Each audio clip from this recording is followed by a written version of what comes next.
Bună ziua, stimați telespectatori! Suntem aici în studioul Business Days de azi de dimineață. Deja vedem cum se schimbă intervalele orare. Deja am ajuns la miezul zilei. Bună ziua, așadar!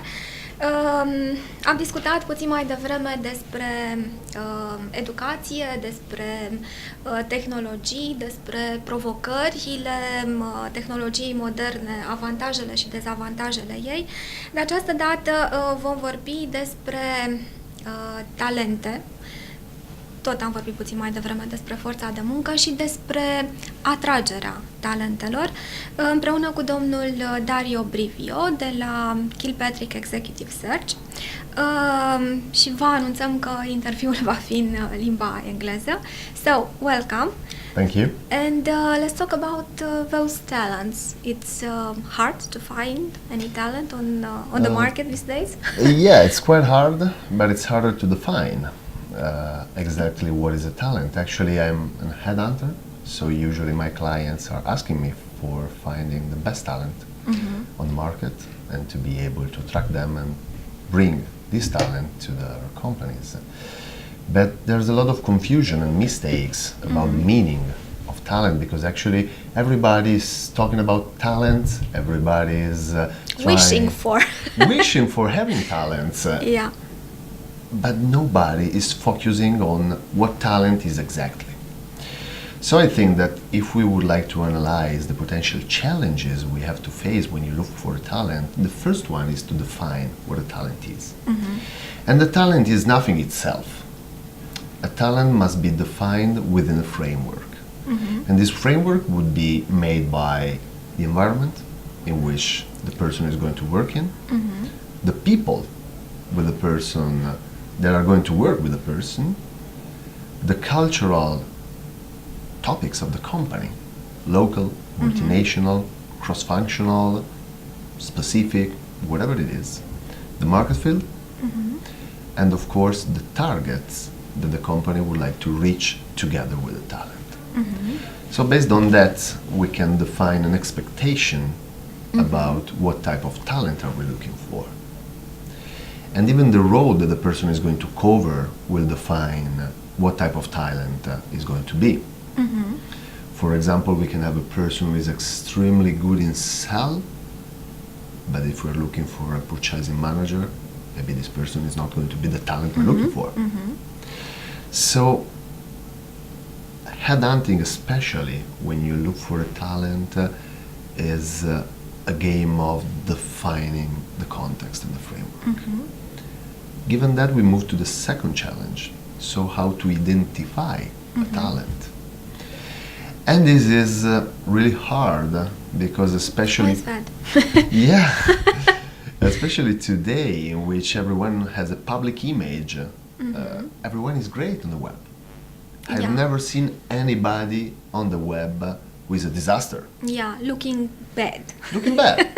Everybody is handsome. Everybody is a man or a girl of success. Great track record, a lot of skills. A specialist in something? In everything. Okay. Sometimes.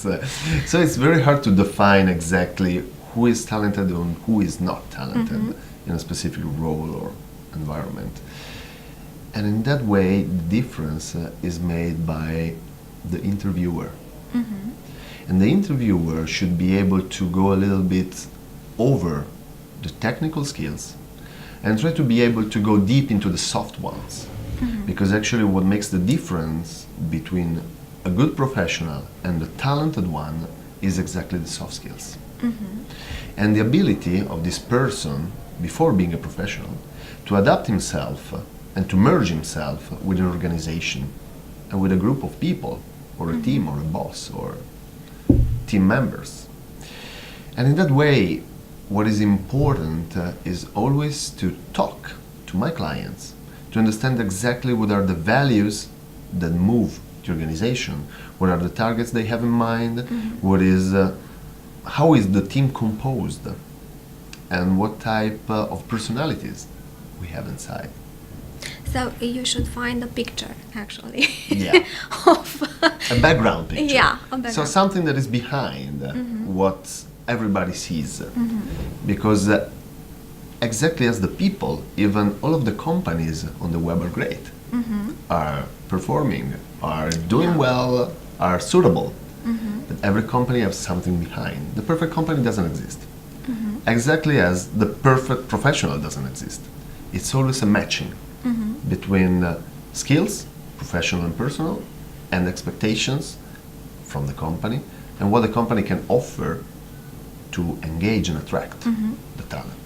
So you're saying that the companies didn't realize that the first thing first they have to do is to define the person, the talent that they are looking for. Yeah, and they have to analyze themselves deeply before going out looking for the talent.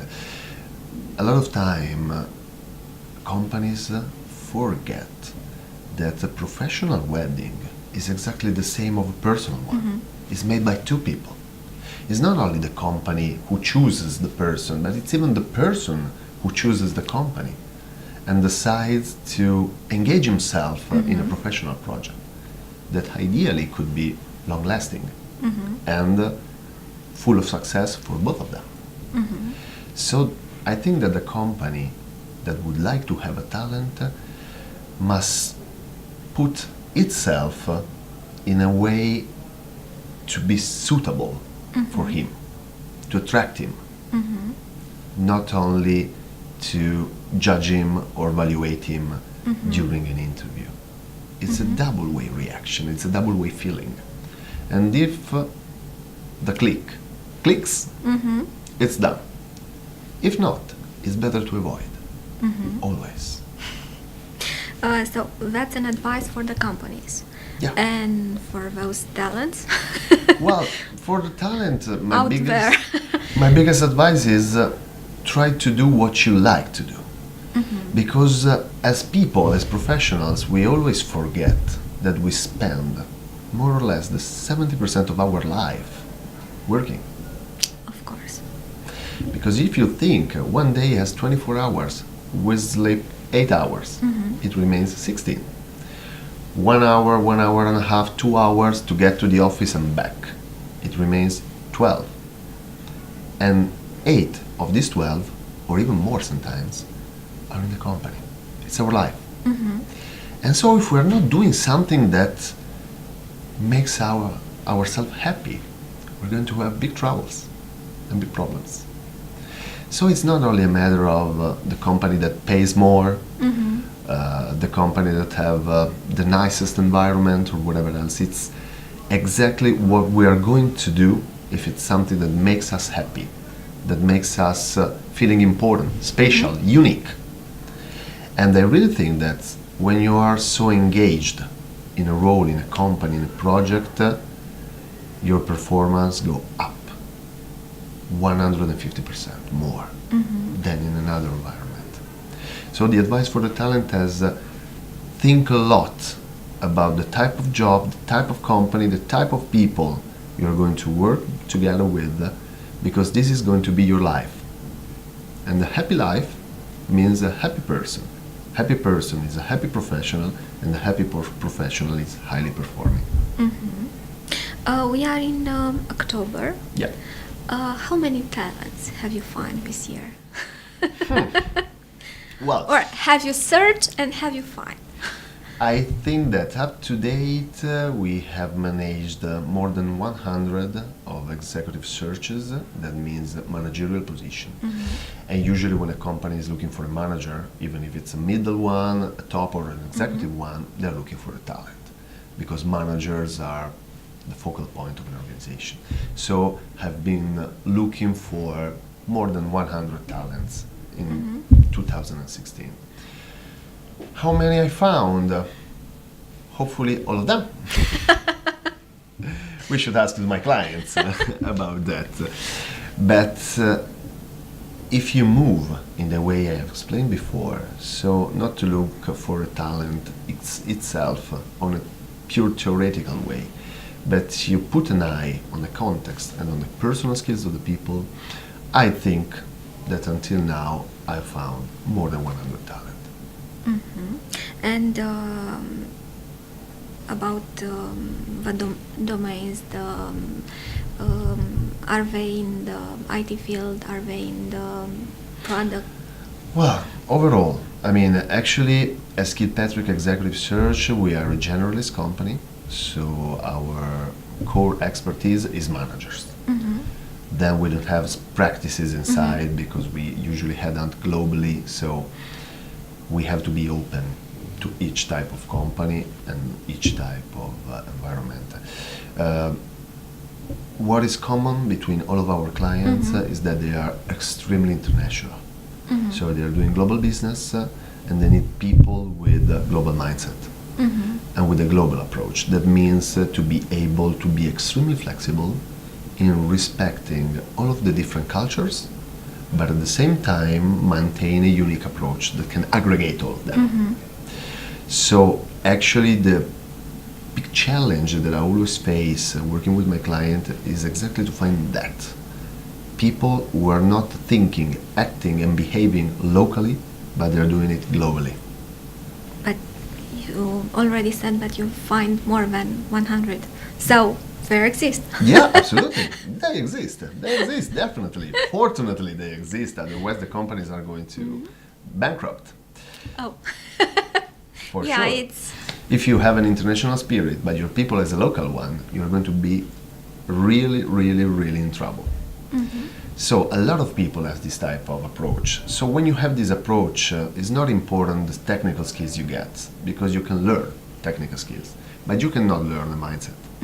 Is it inside your DNA? And you will have to find that. Market fields actually are really different. It could be technology for sure, it could be industry, it could be apparel or luxury or fashion. We work on all of these fields. But the companies that are actually making the difference are the ones that has an international spirit and approach. And this is the only way you can use to make the difference today in a global market. Thank you for being here. Dumneavoastră vă mulțumim că ne-ați urmărit. Vă zicem să, în cazul în care sunteți companie, să fiți atenți așadar la ce anume urmăriți și cum definiți talentul în căutarea căruia sunteți. În cazul în care vă considerați talent și vreți să fiți recrutat de un headhunter, trebuie să gândiți global și să aveți această flexibilitate de a vă duce către cât mai multe domenii, că tehnic, da, se poate învăța, dar restul trebuie să fie în ADN. Vă mulțumim că ne-ați urmărit și vă zicem pentru moment la revedere din studioul Business Days.